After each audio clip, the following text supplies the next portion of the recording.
It's funny. We often just assume, right, that success means soaring stock prices, Hmm. especially for a company that's really like at the forefront of innovation. Absolutely. It feels intuitive. But NVIDIA's latest financials, they just sort of threw that rule book out the window. Yeah. I mean, imagine this. You break your own sales records, you blow past what Wall Street expects, Yeah. and then your stock dips.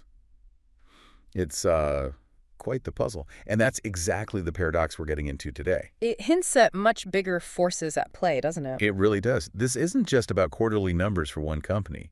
It's actually a pretty profound look into the real challenges facing this whole AI revolution. Hmm.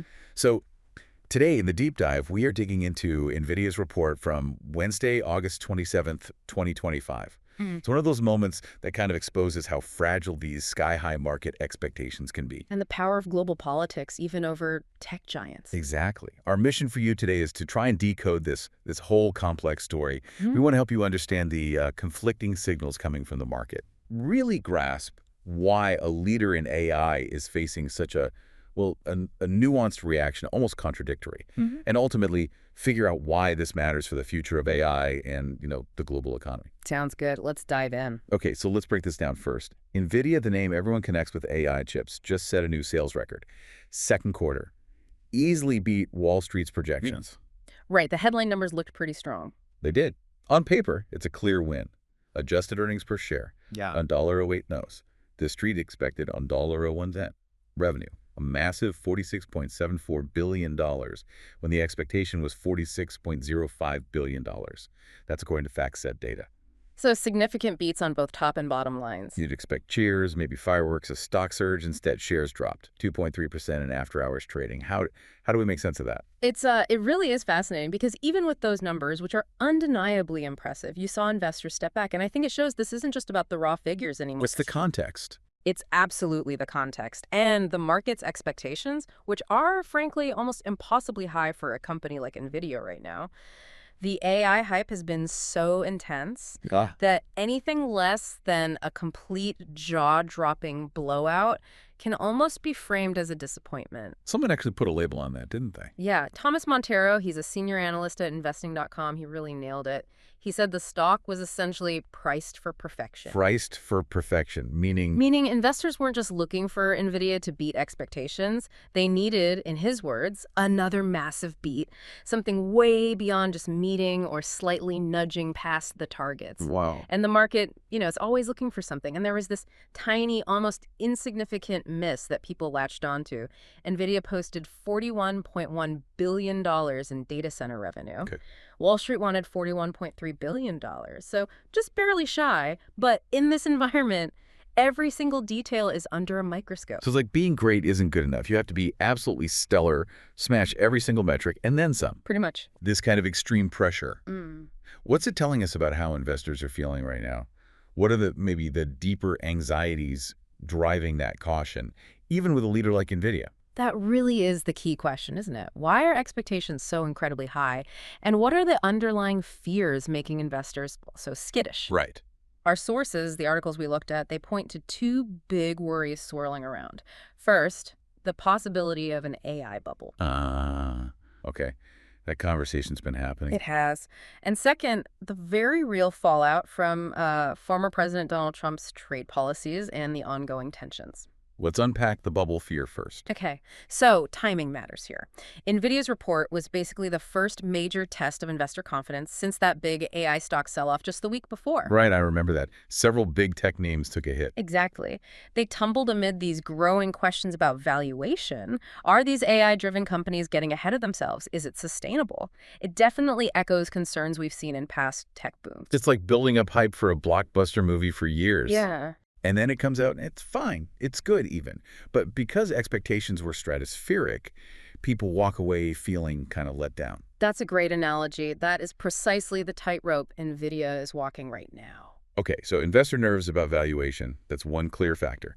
But it's not just market sentiment, is it? Because like you said, there's this whole geopolitical layer. Oh, absolutely. A company like Nvidia, it doesn't exist in isolation. It's constantly navigating this minefield, especially between the U.S. and China. And this is where it gets really complex, doesn't it? NVIDIA's future isn't just about making better chips. Not at all. It's deeply tied to geopolitics. And the report itself made that explicit. It stated very clearly that Nvidia had not assumed any shipments of its H20 chips to China in its forecast. And the H20, just to remind everyone, those are the specific chips designed for China, right? The ones meant to comply with U.S. export rules. Correct. They're detuned versions of their more powerful AI chips. So excluding them from the outlook immediately brings that whole U.S.-China trade dynamic right into the foreground. It has a direct impact on their projected numbers. And we've seen that impact already, haven't we? It's not just theoretical. No, not at all.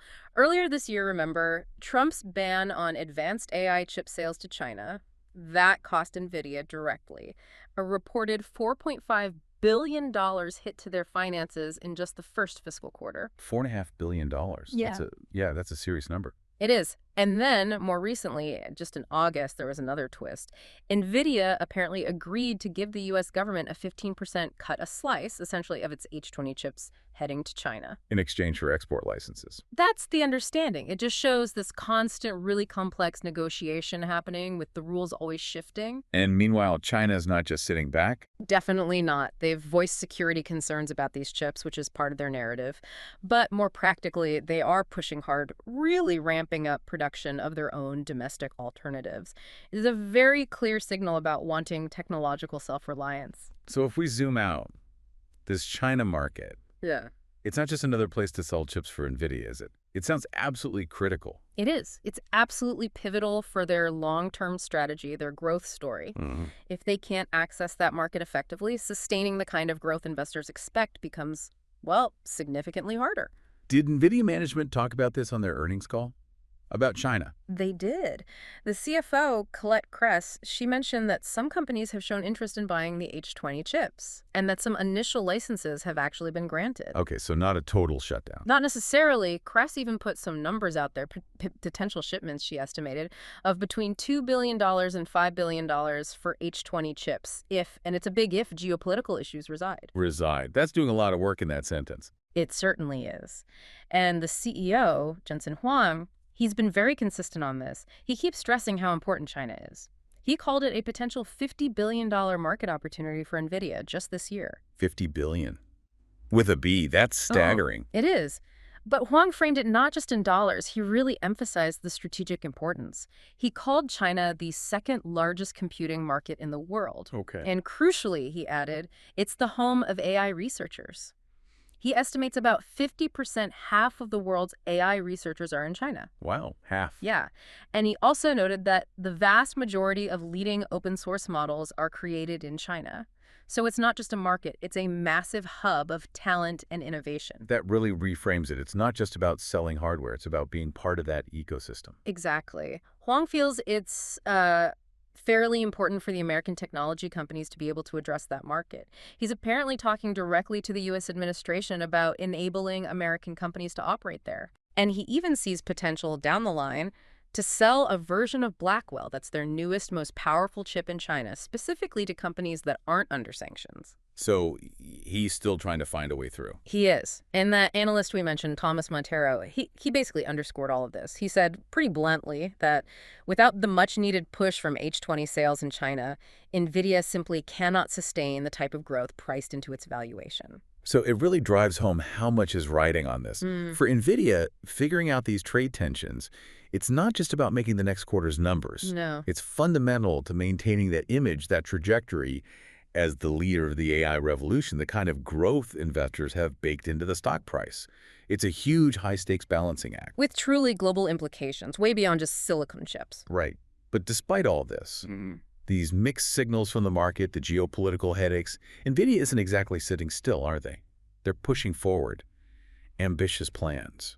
Oh, definitely not sitting still. And it's important to remember, some analysts remain incredibly optimistic. They see the bigger picture, the whole AI revolution, and Nvidia's central role. It's not all doom and gloom in the analysis. So what about their actual forecast? What are they telling the market to expect next? For the third quarter, they're projecting revenue around $54 billion, which, interestingly, is pretty much in line with what Wall Street was expecting. So no major downward revision there. Okay. And you're doing something else that usually signals confidence, right? Stock buybacks. Yes, big time. The board just approved an additional $60 billion for stock buybacks. That's on top of almost $24.3 billion they already returned to shareholders just in the first half of this year through buybacks and dividends. 60 billion more. That's a massive signal of confidence in their own stock and future prospects. It absolutely is. It tells the market they believe their shares are undervalued and that they expect strong future cash flows. And then there's the technology itself. Blackwell, the next big thing. Exactly. Blackwell is their latest AI super chip. And Jensen Huang, the CEO, was very bullish on the earnings call. He said production is ramping at full speed and demand is extraordinary. Extraordinary demand. That's the word he used. And he made this really strong declaration. The AI race is on, and Blackwell is the platform at its center. Okay, so positioning themselves not just as a participant, but as the core platform for the entire AI race. That's the message. It's a powerful statement about their perceived technological dominance, and it definitely fuels that bullish sentiment you see from some analysts. Like Dan Ives. Like Dan Ives, yeah. Hmm. He's at Wedbush Securities. He remains extremely bullish. He called this earnings report further validation for Nvidia and the AI revolution, didn't seem fazed by the stock dip or the China headwinds. Was his reasoning? Ives believes the AI revolution is heading into its next gear of growth despite the current headwinds with China. His view is that Nvidia's chip technology is fundamentally fueling the AI revolution and that this bigger trend overrides the short-term geopolitical issues. So it really highlights the split view, doesn't it? It absolutely does. You have this incredible innovation, massive demand for chips like Blackwell, but then you have these significant geopolitical risks, particularly China, and these broader market fears about an AI bubble. And the big question becomes, which force wins out? Is NVIDIA's tech prowess enough to overcome these external challenges, or are the challenges, the trade issues, the market sentiment, just too fundamental to ignore for sustaining that kind of growth? That's the multi-billion-dollar question everyone is trying to answer right now. Wow. What an illuminating journey through this single earnings report. We've seen NVIDIA right at the epicenter of AI post these record sales, Yeah. but still get this lukewarm, even negative reaction from the market. Yeah, and it wasn't about poor performance. It was this potent mix, wasn't it? Investor fears about an AI bubble on one hand, Right. and the very real, very significant impact of U.S.-China trade tensions on the other. We really dug into how critical that China market is, the opportunity, the risks. And we heard those contrasting views, didn't we?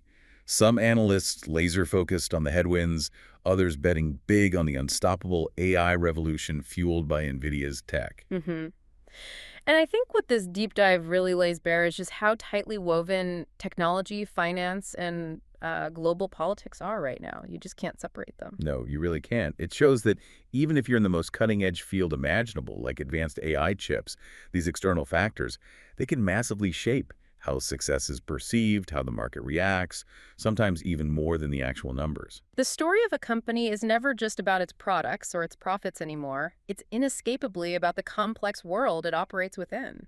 So as this AI race keeps heating up, and these geopolitical lines keep getting drawn and redrawn, shaping where critical tech can even be sold, here's something to think about. We want to leave you with this question. How might this whole dynamic fundamentally change the future path of AI development itself? Could we see innovation hubs diversify because of these tensions? And ultimately, who do you think will really lead the next wave of technological advancement in this kind of fractured landscape? What stands out most to you from this complex picture, and what clues does it offer about the future of global technology?